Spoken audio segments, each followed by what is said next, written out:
নমস্কার, নিউজ ভ্যানগার্ডের বিশেষ অনুষ্ঠান যুক্তিতক্ক গপ্পে আরো একবার আপনাদের স্বাগত জানাই। আজকে যে বিষয় নিয়ে আমাদের আলোচনা দিনভর আমরা করেছি 10,323, এই একই প্রসঙ্গ নিয়ে আমাদের আজকের আলোচনা, এবং আমরা দিল্লি থেকে সরাসরি আমাদের মধ্যে এই আলোচনায় পেয়েছি সাংসদ রেবতী ত্রিপুরা রয়েছেন আমাদের সঙ্গে, এবং আমাদের এই আলোচনায় সামিল হবেন থ্রু টেলিফোন, সেখানে সামিল হবেন আইএনপিটি নেতৃত্ব অনিমেষ দেববর্মাও। শুরুতেই আমি রেবতী ত্রিপুরা আপনাকে স্বাগত জানাই নিউজ ভ্যানগার্ডের স্টুডিওতে। অনেক অনেক ধন্যবাদ এবং নমস্কার। নমস্কার। শুরুতেই যেটা আপনার কাছে যেটা জানতে চাইবো, এই মুহূর্তে এই রাজ্যের যে বিষয়টা নিয়ে বহুল চর্চা হচ্ছে, এই 10,323 যাদের চাকরি চলে গেছিল এবং যারা বিকল্প কাজের জন্য এখন একাংশ আন্দোলন করছেন, একাংশ সরকারের উপর আস্থাশীল, এই দুই মিলিয়ে কি বলবেন? দেখুন, 10,323 যে সমস্যা, এটা বামফ্রন্ট সরকারের দিয়ে যাওয়া একটা বড় সমস্যা ত্রিপুরা রাজ্যের জন্য, যাদের কারণে 10,323 শিক্ষকদের শিক্ষিকাদের চাকরি চলে গেল। আজকে তারাই আবার সেই 10,323 একাংশ শিক্ষক শিক্ষিকাকে মাঠে নামিয়ে একটা নোংরা রাজনীতি খেলার চেষ্টা করছে, যেটা একেবারে হওয়া উচিত না। এক তো বামফ্রন্ট সরকারের ভুল নীতির কারণে তাদের চাকরি চলে গেল, অন্যদিকে আবার এখন গোলা জলে মাছ ধরার যে নীতি, সেটা তারা করার চেষ্টা করেছে। আমি সেই দিন যেদিন তারা আন্দোলন, মহাকরণ অভিযান ইত্যাদির নাম দিয়ে শহরের মধ্যে মিছিল করার চেষ্টা তারা করেছিল শহরের মধ্যে, সেদিন আমি দেখেছি আমাদের বাদল বাবু এবং মানিক দে বাবুকে, যে বাদল বাবু কাঁদতে কাঁদতে কথা বলতে পারছিলেন না, অথচ তিনি যে কথাগুলি বললেন আগে আসলে চিকিৎসা করানো দরকার। তারপরে ওই 10,323 মধ্যে যারা শিক্ষক শিক্ষিকার কথা বলে যারা গিয়েছিলেন তাদের মধ্যে এমন অনেকে আমি চিনি যে তারা শিক্ষক না। তো তাহলে পরিষ্কার আমরা বুঝতে পারি যে শিক্ষক শিক্ষিকাদের জন্য তাদের মায়া কান্না।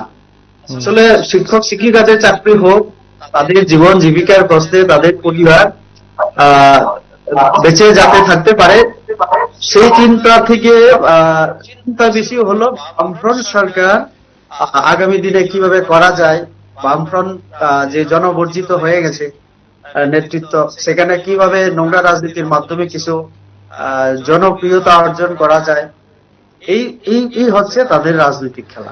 একটা বিষয় যেটা শিক্ষকদের একাংশ যেটা বলছেন যে তারা দীর্ঘ 2.5 বছর তারা অপেক্ষা করেছেন, আপনারা সমাধান করেননি, তাই আন্দোলনের পথে নেমেছেন। দেখুন, কেন তাদের চাকরি চলে গেল সেটা আমাদের আগে বুঝতে হবে। কেন চাকরি চলে গেল আর কাদের জন্য চাকরি চলে গেল আগে ওই শিক্ষক শিক্ষিকাদের সেটাও বুঝতে হবে। আর যারা আজকে আন্দোলনের নাম করছে তারা তো আসলে একাংশ, আমি বলবো সবাই না, তারা একেবারে সিপিআইএম এর ক্যাডার। কেউ কেউ আমরা দেখেছি কেউ কেউ নকশাল নেতা, এই 2019-এ যে আমার বিরুদ্ধেও প্রতিদ্বন্দ্বিতা করেছিল, এরকম নামও চলে আসছে, এবং অনেক একদম সিপিএম এর সদস্য এরকম কিছু নামও সেই দিন আমরা দেখেছি যে তারা যোগদান করেছিল সেই মিছিলের মধ্যে। তো এটা থেকেই পরিষ্কার আসলে শিক্ষিকাদের নাম করে মিছিলটা ছিল ম্যাক্সিমাম ওই সিপিএম এর ক্যাডারদের। তো 2.5 বছর কেন তাদের প্রথমে ধরা দরকার আমাদের মানিক সরকারকে, ধরা দরকার আমাদের তপন চক্রবর্তীকে। তো আমাদের সরকার এখনো, আমরা বলছি যে আমাদের সরকার চেষ্টা করছে, সেটা আমাদের মিনিস্ট্রি দেখবে। শিক্ষা দপ্তরের যিনি মন্ত্রী এবং আমাদের মুখ্যমন্ত্রী, আমাদের সরকারের পক্ষ থেকে কোনো সময় বলা হয়নি যে তাদেরকে দেখা হবে। আমরা অবশ্যই এই আলোচনায় আমরা আনবো, অনিমেষ দেববর্মা আলোচনায় সামিল হবেন। তার আগে আপনার কাছে একটা জিনিস জানতে চাইছি, তারা বলছেন যে ভিশন ডকুমেন্টে আপনাদের প্রতিশ্রুতি ছিল, তাই এখন আপনাদেরই তো সমাধান করতে হবে। তার থেকে তার ভীষণ ডকুমেন্টে কি লেখা আছে না লেখা আছে সেটা তো ভুলে ব্যাপার। যদি বিজেপি ক্ষমতায় না আসতো, প্রথমত চাকরি তো চলে যেত না। হুম। তাহলে আমার দেখতে হবে কার জন্য আমাদের চাকরি চলে গেল, এটা আগে ভেবে দেখা উচিত। হ্যাঁ, ভীষণ ডকুমেন্টে যদি এরকম কথা বলা হয়ে থাকে, সরকার তার জন্যই তো বলছে যে আমরা তো চেষ্টা করছি, আমরা সব দিক খতিয়ে দেখছি, আইনের দিক, বিভিন্ন দিক। আর দেওয়ার কথা বললেও তো অনেক কিছু দেখতে হয়। একদিকে তো কোভিড-19 যে প্যান্ডেমিক সারা বিশ্বব্যাপী, আমাদের দেশ এবং রাজ্য তার থেকেও বাইরে না। তো কাজেই একদিকে আমরা সবাই জানি এই মুহূর্তে সরকারকেও কঠিন পরিস্থিতির মুখোমুখি করতে হচ্ছে বিভিন্ন দিক থেকে। তো তার মধ্যে এই বামফ্রন্ট সরকারের দিয়ে যাওয়া সমস্যা সব দিক থেকে সরকার ভালোভাবে সামলাচ্ছে। মোদিজি আছেন আমাদের সঙ্গে, তো আমরা তো বলছি আমরা তাদের জন্য আমরা চিন্তা ভাবনা করছি। যারা এই আন্দোলনরত শিক্ষকদের একাংশ বলছেন যে এই কোভিড পরিস্থিতির নাম করে তাকে ব্যবহার করছেন আপনারা, আসলে দেওয়ার ইচ্ছে নেই তাই কোভিডকে সামনে আনছেন, এই অভিযোগও তুলছেন কেউ কেউ। আসলে যে কোভিড-19 কে সিপিআইএমরা প্রথমে মানতেই চাইছিল না। তারা তো বলছিল শুরু থেকেই যে এটা নাকি বিপ্লব দেবের রাজনীতি, যে সিপিএম কর্মীদেরকে ঘরে বসিয়ে রাখার জন্য আমাদের সরকার পলিসি করেছে।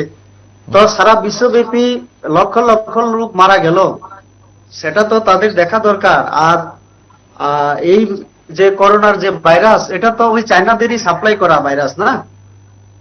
আজকে সিপিএম আসলে সবকিছু তো চায়না এবং সি দিয়ে হয়, কমিউনিস্টরা সবকিছু মিথ্যা বলতে এক্সপার্ট। আর যেভাবে কোভিড-19 তো আমাদের চোখের সামনে সারা বিশ্বব্যাপী, তো কোভিড-19 কে দেখে আমাদের সরকার তাদেরকে মানে চাকরি না দেওয়ার জন্য বাহানা করছে এমন তো না। আমাদের সরকার চেষ্টা করছে এবং কিছু একটা তো হবে, এটা আমরা সবাই আশাবাদী। আরো একটা যেটা বিষয় যেটা বলা হচ্ছে যে তারা বলছেন যে সামনে এডিসি নির্বাচন, সরকার যদি সেখানে ব্যবস্থা না করতে পারে এডিসি নির্বাচন বা অন্য নির্বাচনগুলোতে তার প্রভাব পড়বে। দেখুন, বিজেপি কোন সময় নির্বাচন কেন্দ্রিক রাজনীতি করে না। নির্বাচন আসবে, নির্বাচন শেষ হবে, গণতান্ত্রিক দেশ আমাদের, এখানে নির্বাচন তো আসবেই। অনেক লোকাল বডির নির্বাচন, যেটা যেমন এডিসি হবে, পৌরসভার হবে, পৌর কর্পোরেশনের হবে, তো তারপরে আরো অনেক নির্বাচন আসবে, বিসি ভিলেজ কাউন্সিলের হবে। এটা তো চলতে থাকবে গণতন্ত্রে। আমরা কখনো নির্বাচন কেন্দ্রিক চিন্তাধারা করি না। আমরা বলেছি যেন তাদের চাকরি চলে যেতে, সেটা যেমন সরকার দেখছে, তাদের কিভাবে ব্যবস্থা করা যায় সেটাও সরকার দেখছে। আমি আসছি এই আলোচনায়। এই মুহূর্তে আমাদের সঙ্গে আলোচনায় সামিল হয়েছেন আইএনপিটি নেতৃত্ব অনিমেষ দেববর্মা। নমস্কার, আপনাকে স্বাগত জানাই নিউজ ভ্যানগার্ডে। নমস্কার। নমস্কার। শুনতে পাচ্ছেন আমায় পরিষ্কার? হ্যাঁ, শুনতে পাচ্ছি। যেটা নিয়ে আলোচনা শুরু করেছি, আমাদের সঙ্গে রয়েছেন সাংসদ রেবতী ত্রিপুরা, তিনিও শুনছেন আপনাকে। যেটা জানতে চাইবো, এই যে 10,323 বর্তমানে যেই পরিস্থিতি দাঁড়িয়েছে, কি বলবেন, আপনার কি প্রতিক্রিয়া? 10,323 জন কর্মচারীদের প্রতি অমানবিক আচরণ করা হয়েছে এবং যারা চাকরি পেয়েছেন তাদের প্রতি আমাদের সহানুভূতি আছে, থাকবে। এবং যারা চাকরি দিয়েছেন, যে বা যারাই ওনাদের চাকরি দিয়েছেন, তাদের ভুল হতে পারে, কিন্তু যারা চাকরি পেয়েছেন তাদের কি ভুল আছে? যারা 10 বছর চাকরি করেছেন এবং আজকে নিজের হারানো চাকরির পরিবর্তে একটা স্থায়ী বন্দোবস্তের জন্য, বিকল্প ব্যবস্থার জন্য দাবি করতে গেলেন, তাদের উপর যেভাবে লাঠিচার্জ করা হলো, জল কামান দিয়ে তাদেরকে যখন হেনস্থা করা হলো, এই ঘটনা কিন্তু লজ্জাজনক। এবং সরকারের কথাই বলছি, যারা আজকে সরকারে আছেন, এক সময় ওনারা বিরোধী দলে ছিলেন এবং সেই সময় 10,323 জন কর্মচারী চাকরি যখন চলে যাবে, এই জিনিসটা যখন টের পেয়েছেন ওনারা, তখন বিজেপি বন্ধুদের কাছেও গেছেন। এবং সেইকালে আমার মনে আছে বিজেপি পার্টির পক্ষ থেকে বলা ছিল যে আমরা যদি সরকার গঠন করতে পারি আপনাদের জন্য আমরা বিকল্প ব্যবস্থা করব। হুম, আমার একটি প্রশ্ন, এখানে বাদানুবাদের কোনো ব্যাপার না, তর্কযুদ্ধের কোনো ব্যাপার না। রেবতী বাবু আমাদের মাননীয় সাংসদ, নিশ্চয় আমার কথাগুলো শুনতে পাচ্ছেন হুম। এবং উনি খুব ভালোই বুঝেন এই ব্যাপার নিয়ে, উনি নিজেও শিক্ষক। এবং আমার এটাই মেসেজ থাকবে, এখানে বিতর্কের কোনো সুযোগ নেই। তাদের জন্য বিকল্প কর্মসংস্থানের ব্যবস্থা হোক, এটা আমাদের দাবি, আমার নিজেরও দাবি। অবশ্যই আমি ওনার থেকে উত্তরটা নেব। এবং তিনি যেটা অনিমেষ বাবু যেটা বললেন যে সেটা আপনারা বলেছিলেন এবং আপনারা এই ব্যবস্থাটা করে দেবেন, এটাই হচ্ছে দাবি। আমার এখানে বেশি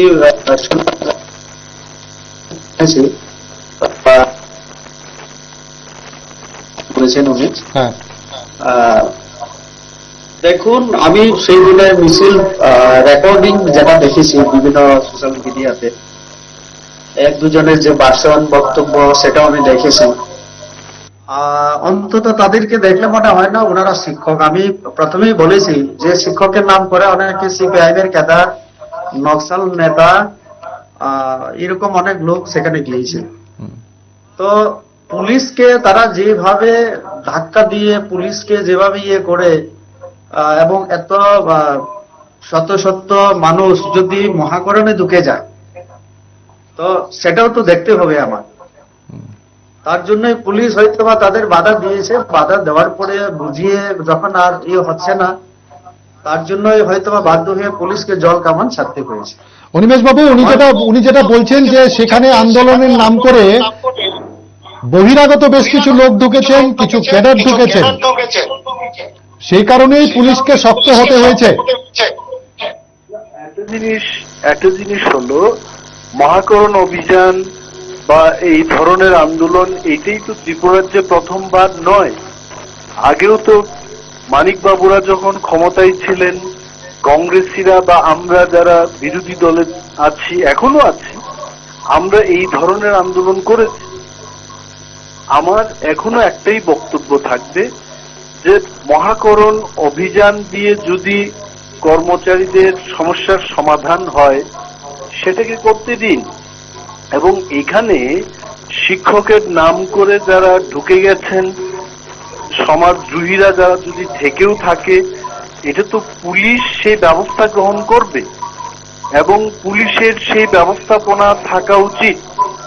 সেখানে মহিলাদের উপর জল কামান দিয়ে তাদেরকে হেনস্থা করা, এগুলো তো সভ্য জগতে আমি মনে করি not as a social worker, not as a political worker, মানবতার দিক থেকেও যদি আমরা দেখি, এগুলো হওয়া বাঞ্ছনীয় না। অন্য যে ব্যাপারটা হলো যে তার চাইতে বেশি আমি গুরুত্ব দেব যে ঠিক আছে, মহাকরণ অভিযানকে নিয়ে পুলিশি লাঠিচার্জ হয়েছে, জল কামান নিক্ষেপ হয়েছে, এগুলো হয়েছে, কিন্তু কেন হবে এই আন্দোলন? Why this movement? এই মুভমেন্টটা হয়েছে যখন চাকরিটা চলে গেছে, তারপরে কিন্তু এই মুভমেন্ট। চাকরিটা যদি কোনোভাবে বাঁচানো যেত এবং বিজেপির দেওয়া প্রতিশ্রুতি অনুযায়ী বিজেপির সরকার এসে গেছে এবং বিজেপির সরকার তাদের বিকল্প ব্যবস্থা গ্রহণ করবে, এই বিকল্প ব্যবস্থা গ্রহণ করলে আজকে আন্দোলন হতো না। আমি অবশ্যই এই উত্তরটা নিচ্ছি। অনিমেষ বাবু যেটা বললেন, অনিমেষ বাবু বললেন যদি এরকম মিছিলের মধ্যে কেউ ঢুকে থাকেন সেক্ষেত্রে তাদের ফাইন্ড আউট করে আপনারা ব্যবস্থা গ্রহণ করুন। এক, দুই, যদি আপনাদের প্রতিশ্রুতি মোতাবেক চাকরিটা হয়েই যেত তাহলে তো আন্দোলন করারই দরকার ছিল না। দেখুন, পুলিশ ইতিমধ্যে অ্যাকশন নিয়েছে। আমি তো দিল্লিতে আছি, যার কারণে আমি সবটা বলতে পারবো না, সব আপডেট আমার কাছে নেই।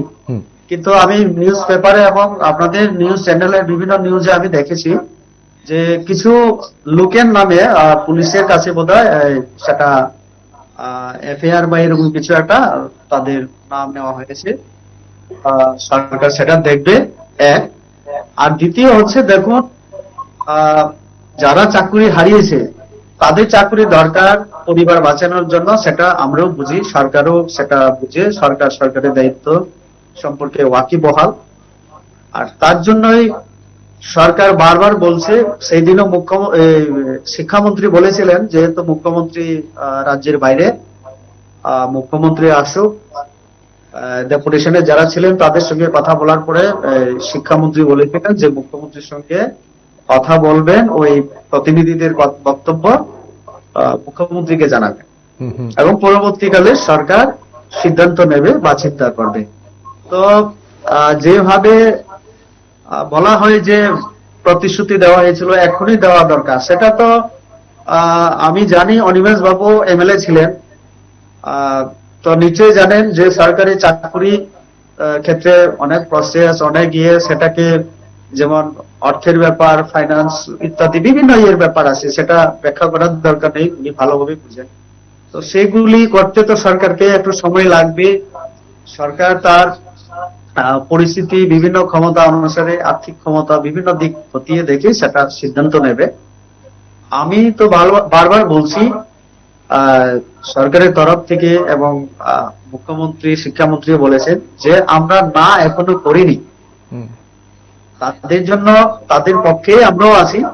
আমরা বরং বলছি তাদের চাকরি চলে যাওয়ার পেছনে বামফ্রন্ট সরকারের যে ভুল নীতি দায়ী ছিল। তো যদি কথা বলতে হয়, ওই বাদল বাবুদের বিরুদ্ধে বলা দরকার।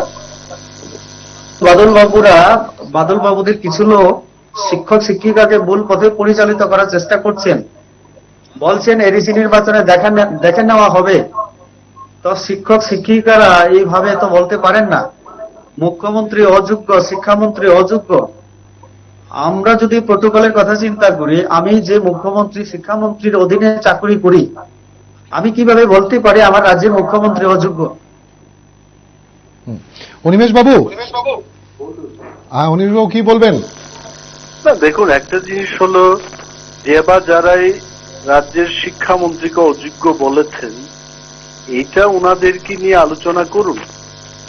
এটা যারা বলেছেন তাদেরকে আরো ভালোভাবে জিজ্ঞেস করুন কেন বলেছে। একটা লোকের যখন, রেবতী বাবু যে কথাগুলো বলছিলেন যে সরকারি প্রসেস রয়েছে এবং প্রসেসগুলোকে ফলো করেই তাদের বিকল্প কর্মসংস্থানের ব্যবস্থা করা হবে, কিন্তু 10 বছর যাবৎ যারা চাকরি করেছেন, হঠাৎ করে যখন তাদের চাকরি চলে যাবে, এই যে ইন্টারিম পিরিয়ড, ওনারা বিকল্প ব্যবস্থা গ্রহণের আগে পর্যন্ত, চাকরি চলে যাওয়ার দিন থেকে শুরু করে আর একটা বিকল্প ব্যবস্থা পাওয়ার দিন পর্যন্ত তাদের পরিবার কি করে চলবে, বিকল্প যে কর্মসংস্থান হবে এই গ্যাপটা কি করে তারা ম্যানেজ করবে।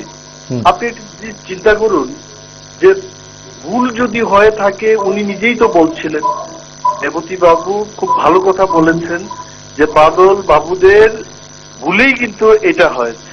তো এই ভুল হয়েছে বলেই কিন্তু আমি জানি, আমার নলেজে যতটুকু আছে, 10,323 জন শিক্ষকদের মধ্যে অনেকেই কিন্তু বাম সমর্থক, এবং সমর্থক বলেই ওনারা চাকরি পেয়েছেন।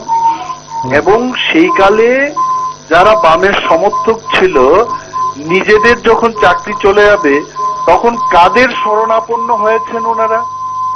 বিজেপি দলের শরণাপন্ন হয়েছেন।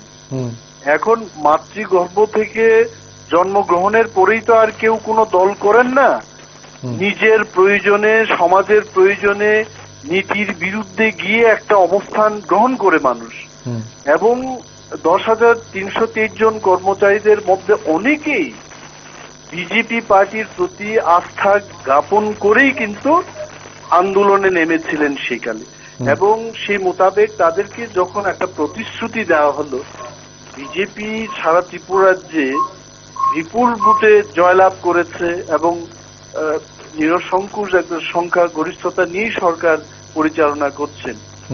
এই সরকার স্থায়ী একটা সরকারের রূপ নিয়েছে, এবং তাদের যদি কোনো একটা সিদ্ধান্ত নিতে হয়, অন্য কোনো দল বা সহায়ক দল যারা রয়েছেন, জোটের যারা রয়েছে, তাদের সমর্থন ছাড়াই কিন্তু তারা সিদ্ধান্ত নিতে পারে। এবং রাজনৈতিক ব্যক্তিরা যখন নিজের থেকেই সিদ্ধান্ত নিতে পারেন, তখন ভালো সিদ্ধান্ত নেওয়া খুব সহজ। এবং এখানে আমি দেখছি না কি বা কি কারণে এই সরকার বিকল্প কর্মসংস্থান গ্রহণের ক্ষেত্রে এত সময় নিয়েছেন? আচ্ছা, কারণ আমি জানার চেষ্টা করছি। 3 বছর প্রায় পেরিয়েই গেছে। সরকার আরো 2 বছর চলবে, তার মধ্যে 6 মাস আগে থেকেই নির্বাচনের একটা প্রস্তুতি চলবে, বিভিন্ন অফিসিয়াল কাজকর্মগুলো বন্ধ হয়ে যায়।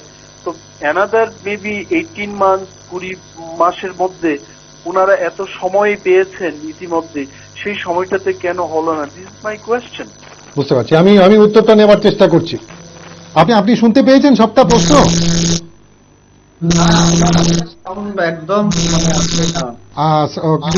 কম আসছে সাউন্ড। উনি যেটা বলছেন যে একটা ভরসা করেই হয়তো এর মধ্যে অনেকগুলো লোক ছিলেন যারা অবিজেপি লোক ছিলেন, তারাও তো আপনাদের উপর ভরসা করেছেন, এখন তাদের বিকল্প কর্মসংস্থান চাই।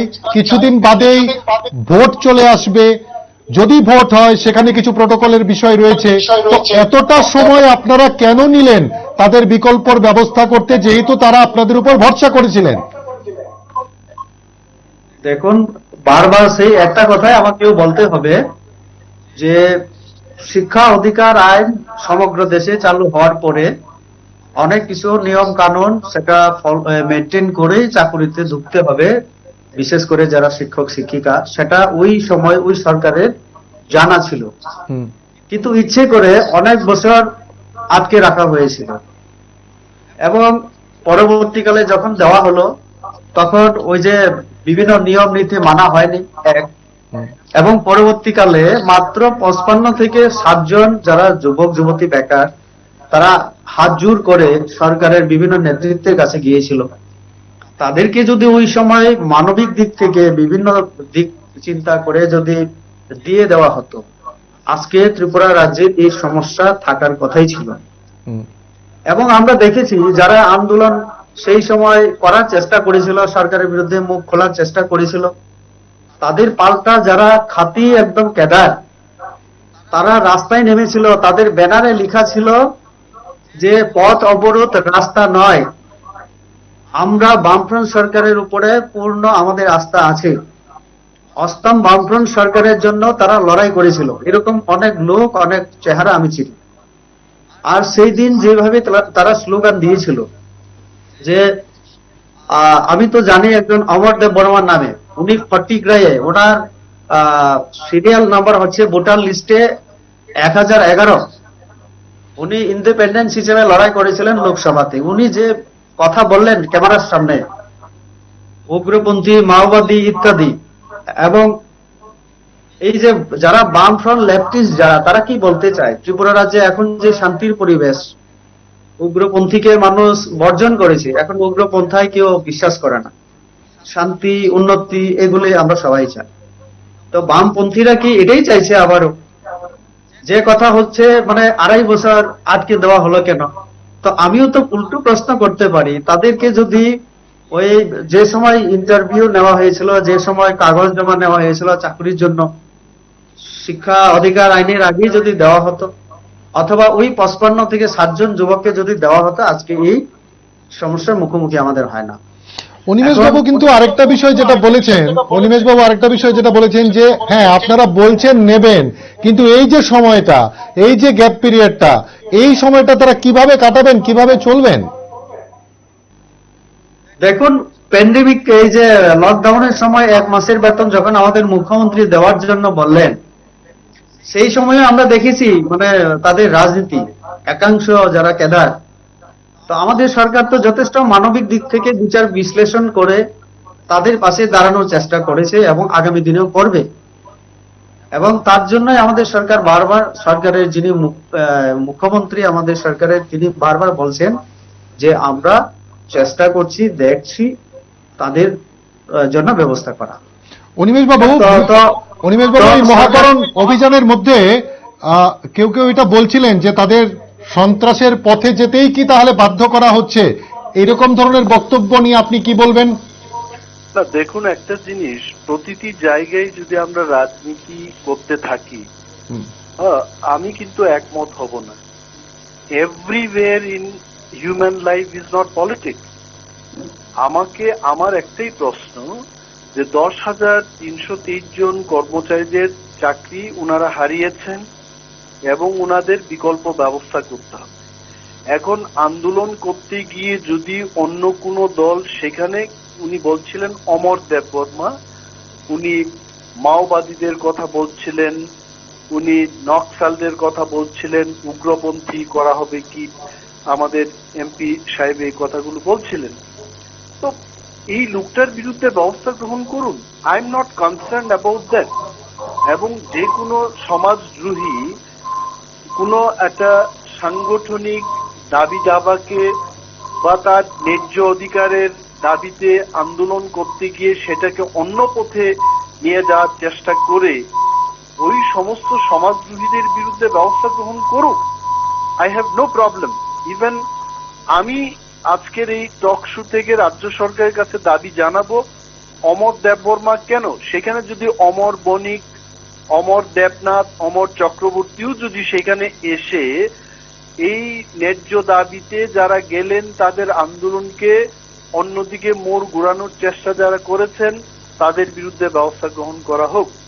কিন্তু আমার বরাবরই সেই প্রশ্নটাই থেকে যাচ্ছে যে যারা চাকরি হারিয়েছে, দেশে রাইট টু এডুকেশন এই বিলটা পাস হওয়ার আগে যারা চাকরি পেয়েছেন বা তারপরে পেয়েছেন, উনি বলছিলেন সেই কারণেই ওদের চাকরিটা গেল। কিন্তু দি কোয়েশ্চেন ইজ, আমি তাদেরকে একটা প্রতিশ্রুতি দিয়েছি, আমি না জেনে কেন প্রতিশ্রুতি দেব? এবং ঠিক আছে, আমি তর্ক করব না, এই লোকগুলোর ভবিষ্যৎ কি হবে? আজকে স্কুলগুলির কি অবস্থা? যেখানে আমার 10 জন শিক্ষক ছিলেন, এই লোকগুলো যখন চাকরি হারিয়েছেন সেখানে কি আমার পর্যাপ্ত শিক্ষক শিক্ষিকা আছেন? এবং এই শিক্ষক শিক্ষিকা যাদের আমি বলছি যে তোমার সেই যোগ্যতা নেই, তাদের মাধ্যমেই কিন্তু অনেকে পড়াশোনা করে ডাক্তার, ইঞ্জিনিয়ার, অফিসার পদে এখন নিযুক্ত হয়েছেন। তো কি করে বলবো আমি, how can I question after 10 years যে এই লোকদের যোগ্যতা নেই? যদি দেশের আইন কোনো আইন হয়ে থাকে, সেই আইনের কূপে পড়ে এই লোকগুলোর যদি চাকরি চলে যায়, আমাদের বিধানসভা একটা আইন হতে পারে। আমাদের বিধানসভা থেকে, আমিও এমএলএ ছিলাম, উনি ঠিকই বলেছেন, বিধানসভা হলো রাজ্যের জন্য আইন তৈরি করা, বিল তৈরি করা।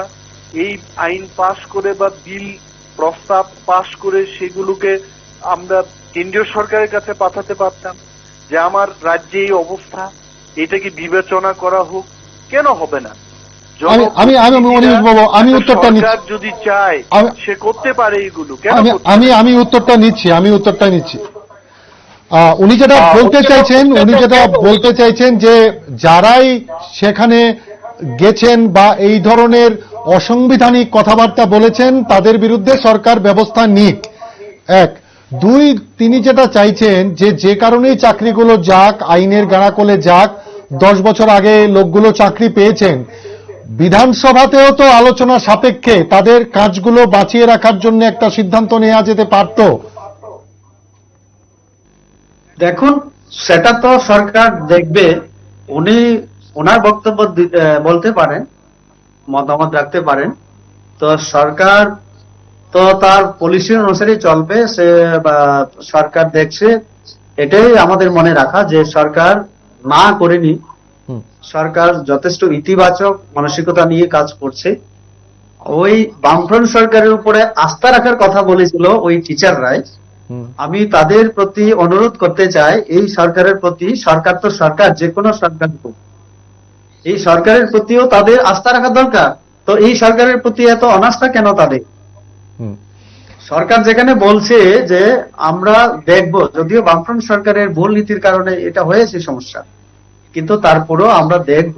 আমাদের মুখ্যমন্ত্রী বলেছেন, আমাদের মন্ত্রিসভায় আলোচনা হয়েছে অনেকবার, শিক্ষামন্ত্রী বলেছেন। তো আস্থা তো এই সরকারের উপরে রাখা দরকার। তো দেখে নেওয়া, উগ্রপন্থী হয়ে যাওয়া, ত্রিপুরা রাজ্যের মধ্যে যে শান্তির পরিবেশ, এটাকে বিঘ্নিত করা, যেখানে কোভিড-19 সমগ্র দেশে আমাদের লকডাউন, তারপর কতগুলি প্রোটোকল আছে, জমায়েত ইত্যাদি, তো সেখানে এইভাবে যদি আইন ভাঙতে যায় তো সেটা তো মুশকিল। অনিমেষ বাবু, আমি একটা বিষয় জানতে চাই আপনার কাছে। সরকার যে ক্যাবিনেট ডিসিশনের কথাটা বলেছে যে ইন্টারভিউর ব্যবস্থা করা হবে, তারপর যেটা নির্দেশের পর, সুপ্রিম কোর্টের নির্দেশের পর, তারপর যারা সেখানে সফল হবেন না তাদের আউটসোর্সিং এর মাধ্যমে নেওয়া হবে, কি বলবেন? না দেখুন, আমার কথা হলো আপনি আউটসোর্স করুন, ইনসোর্স করুন, পার্মানেন্টলি তাদের ব্যবস্থাই হোক, যে করেই হোক, এই লোকগুলোর কর্মসংস্থান হোক, এটা আমার দাবি। একটা জিনিস হলো, আজকে যারা মাওবাদীর কথা বলেছেন, যদি কোনো শিক্ষকও বলে থাকেন, মাইকে বলেছেন, ভিডিও রেকর্ডিং রয়েছে, যদি থেকেই থাকে ব্যবস্থা গ্রহণ করুন। কিন্তু আই ক্যান টেল এমপি সাহেবকে এই কথা আমি বলতে পারি যে 10,323 জনের মধ্যে সবাই মাওবাদীর কথা বলবেন, আমি ঘরে বসে এই কথা আমি বলতে পারি। কারণ যারা সমাজে ছাত্রছাত্রীদের শিক্ষা দেবেন, উনি আসলে তো এমপি সাহেব নিজেই তো শিক্ষক। শিক্ষকের একটা মনন মানসিকতা অন্য ধরনের থাকে। যারা মানে মানুষকে শিক্ষা দিচ্ছেন তাদের প্রত্যেকেই কিন্তু এই ভাবনা নিয়ে চলবেন না, এটা আমার আশা। যদি কেউ বলে থাকে, নিশ্চয়ই তাদের সংশোধন হওয়া উচিত, নিজেকে সংশোধন করা উচিত। এইসব অসাংবিধানিক কথাবার্তা এবং দেশ বিরোধী কোনো কথা যদি কেউ বলে থাকেন, তার বিরুদ্ধে কিন্তু আইনের ব্যবস্থা হবেই। তো সেগুলো থেকে আমাদের বিরত থাকতে হবে। আমি যেটা বলছি যে সরকার যে ব্যবস্থাটা করেছে বা যে প্রস্তাবটা রেখেছে বা সেই সিদ্ধান্তটা নিয়েছে, সেটার বিষয়ে আপনি কিছু বলবেন? আমার একটাই বক্তব্য, যদি যারা কোয়ালিফাইড তাদের তো সেই চাকরি দিতেই হবে। এখন সুপ্রিম কোর্ট যেখানে রায় দিয়েছেন, সুপ্রিম কোর্টের বিরুদ্ধে তো আমি বলবো না। এবং এমপি সাহেব যে কথাগুলো বলছেন যে এই সরকারের প্রতি আস্থা কেন রাখা হচ্ছে, আসলে এই সরকার আসার আগেই তো পার্টি বলেছে যে আপনাদের একটা ব্যবস্থা হবে। তো সরকারে আসার পরেই তাদের যখন চাকরিটা গেছে, সেখানে তারা কি করে আস্থা রাখতে পারে? আমারও যদি চাকরি চলে যেত, আজকে আপনি যদি আমাকে একটা কথা দিন বা দিয়ে থাকেন যে আমার থাকতে আপনার চিন্তা করার কোনো কারণ নেই, কিন্তু আপনার থাকতেই যখন আমার বেহাল অবস্থা হবে, তখন আপনার প্রতি আমার আস্থা চলে যাবে না? ঘটনাটা কিন্তু এইটাই হয়েছে। আচ্ছা, আমি এই উত্তরটা নিচ্ছি।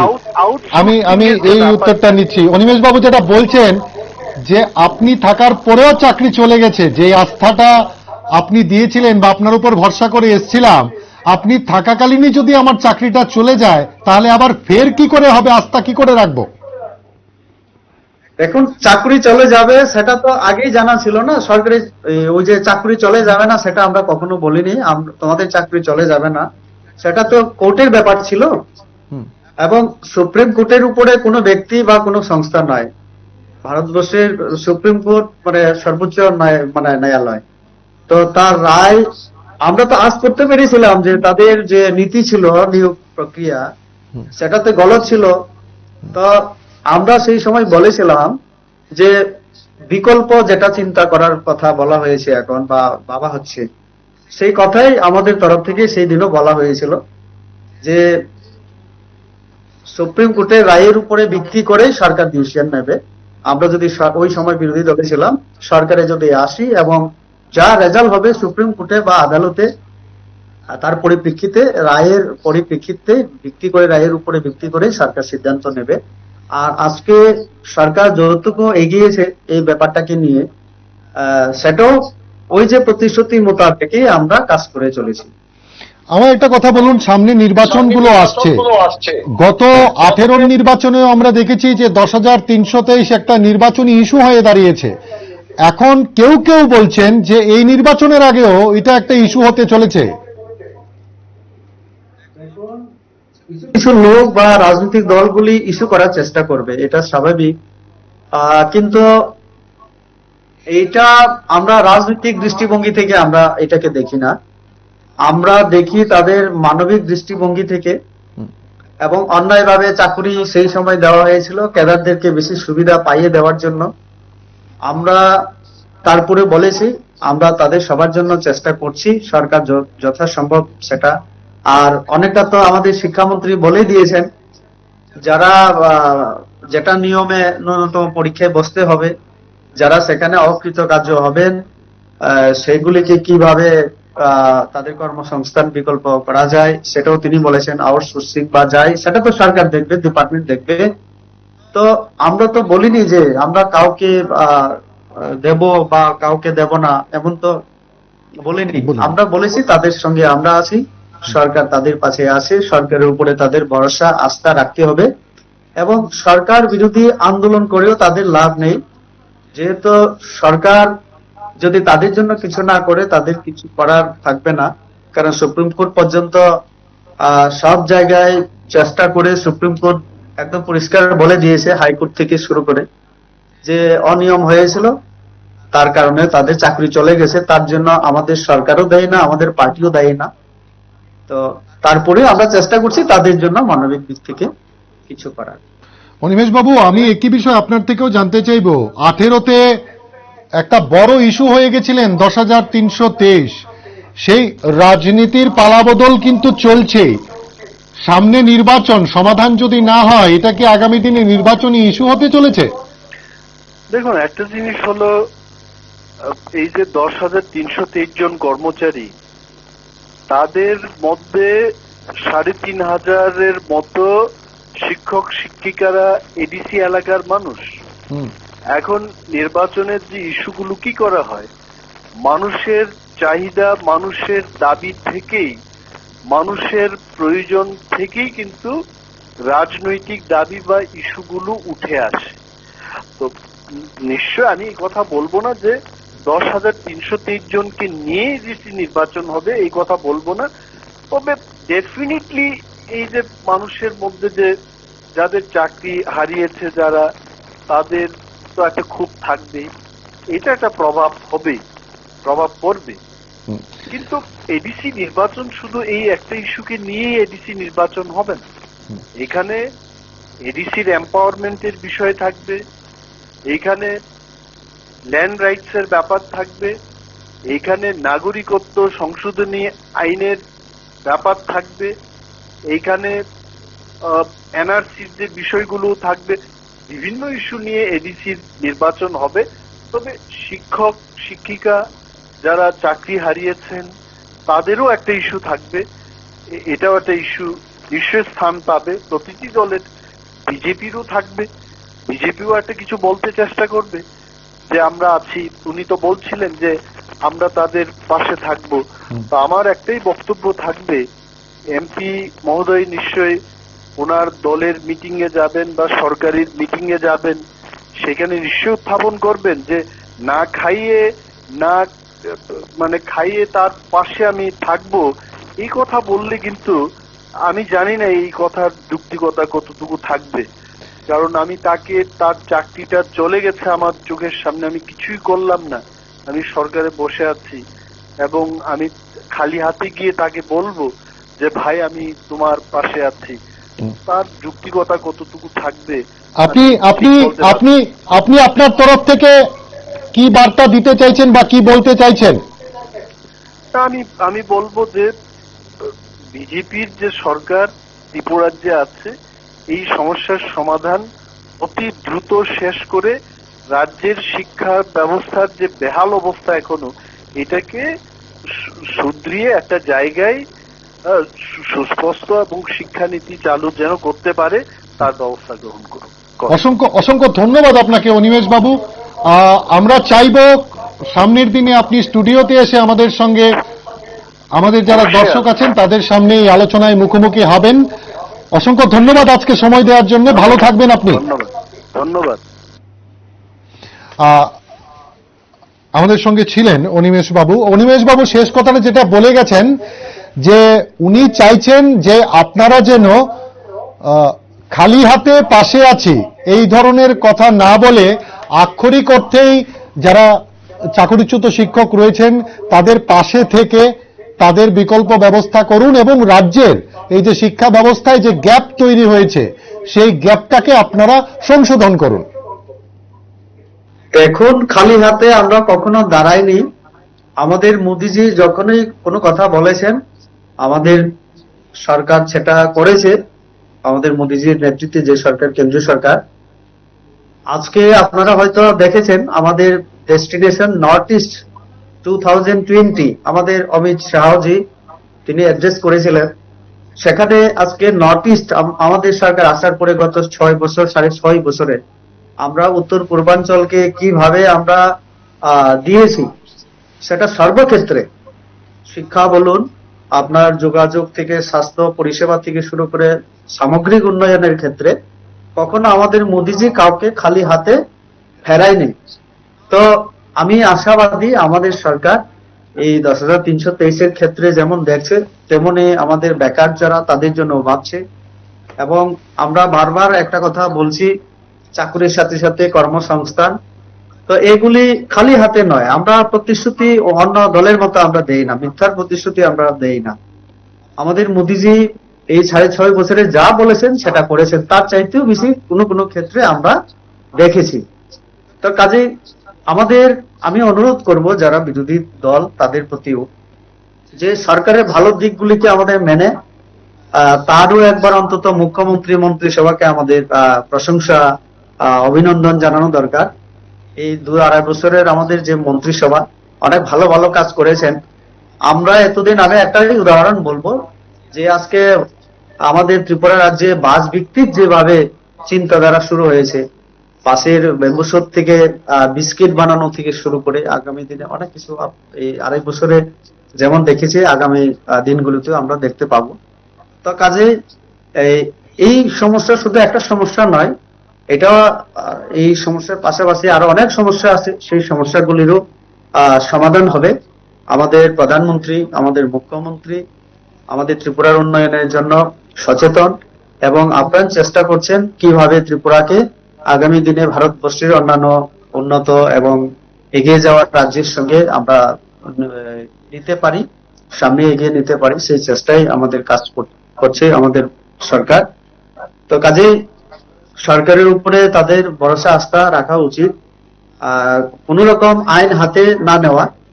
আমি এটাই জানতে চাইছিলাম যে যারা 10,323 চাকরিচ্যুতদের, যারা 10,000 তো আর নেই, সংখ্যাটা 8,000 সামথিং রয়েছেন এবং তাদের পরিবার, তাদের উদ্দেশ্যে আপনার কি বার্তা থাকবে, কি বলবেন? আমাদের দল এবং আমাদের সরকার আমরা সবসময় তাদের সঙ্গে ছিলাম। অন্যায়ভাবে তাদের চাকরি দেওয়া হয়েছিল এবং যে কারণে চাকরি চলে গেছে, চলে যাওয়ার কথা ছিল না, চলে যাওয়ায় আমরা সেই সময়ও বলেছি এটা উচিত হয়নি এবং তাদের যাতে ওই রাস্তায় নেমে সর্বস্ব শেষ হয়ে সংসার যাতে একেবারে শেষ হয়ে যায়, সেটা আমরা কখনো চাইনি। আমরা তার জন্য বলেছি আগামী দিনেও আমরা তাদের পাশে আসি, আমরা চেষ্টা করছি। হয়তোবা সরকারি যেহেতু এটা 400 বা 500 জনের ব্যাপার নয়, এত হাজার জনের ব্যাপার, চাকরি দিতে হলে আমার অনেক কিছু দেখতে হয়, সেটা যারা বুঝেন বা সরকারি কর্মচারী তারাও বুঝেন, যেহেতু শিক্ষক একটা প্রসেসের মাধ্যমে সবাই নিযুক্তি পেয়েছিলেন। তো কাজেই সরকারকে এই সময়টা দেওয়া এবং সুযোগটা দেওয়া দরকার। সরকার যদি না বলতো, না দেওয়ার পক্ষে কোনোদিন কথা বলতো, তাহলে তাদের আন্দোলন বা নির্বাচনে দেখে নেওয়া ইত্যাদি ঠিক ছিল। কিন্তু সরকার যেখানে বলছে আমরা চেষ্টা করছি, বিভিন্ন রাস্তা খতিয়ে দেখা হচ্ছে, অনেক দূর আমরা এগিয়ে গেছি। তো সরকারের উপরে, সরকারের সাথে থাকা উচিত। আর যারা অষ্টম বামফ্রন্ট সরকারের জন্য কাজ করেছিল তারা আগামী দিনেও আমাদের সরকারের বিরুদ্ধে ষড়যন্ত্র করবে আমরা জানি, কিন্তু সেই সংখ্যা খুব কম। ম্যাক্সিমাম শিক্ষক শিক্ষিকা যারা সেই দিনও আসেনি, রাস্তায় আসেনি, আর তার জন্যই সংখ্যা কম ছিল বলে অনেক ক্যাডারকে, যারা উগ্রপন্থী আবার দল তৈরি করারও কথা বলছে, এরকম মানুষকেও তারা নিয়ে এসছে। তো কাজে যারা শিক্ষক শিক্ষিকা তারা ঠিকই বা সরকারের সাথে আছে, থাকবেন, এই আশা আমিও রাখছি। অসংখ্য ধন্যবাদ আপনাকে, অসংখ্য ধন্যবাদ। দিল্লি থেকে এতক্ষণ সরাসরি ছিলেন সাংসদ রেবতী ত্রিপুরা, পাশাপাশি আইএনপিটি নেতৃত্ব অনিমেষ দেববর্মা আমাদের সঙ্গে ছিলেন। আগামী দিনে তাদের দুজনকেই আমরা স্টুডিওতে এনে সরাসরি আলোচনার আহ্বান রাখলাম। ভালো থাকবেন আপনারা, আর দেখতে থাকুন নিউজ ভ্যানগার্ড। এই অনুষ্ঠান এখনো এ পর্যন্তই। নমস্কার।